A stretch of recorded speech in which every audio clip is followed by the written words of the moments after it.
আমি কালকে যাব গো। আজ তো খবর পেলাম, শুনে বাড়ি চলে এলাম গো দিদিভাই। আচ্ছা আচ্ছা, কালকে যাও, সামনে গিয়ে দাদাভাইয়ের যত্ন নাও। আর ব্যথাটা খুব তাড়াতাড়ি সারবে তুমি সামনে থাকলে, কেননা ঠিকঠাকভাবে ওষুধ পড়বে।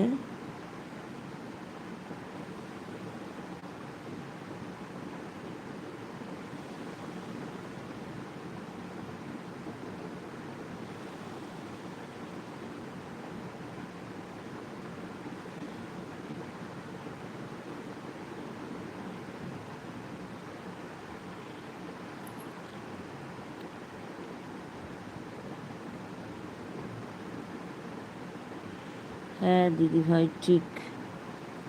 হ্যাঁ তুমি গিয়ে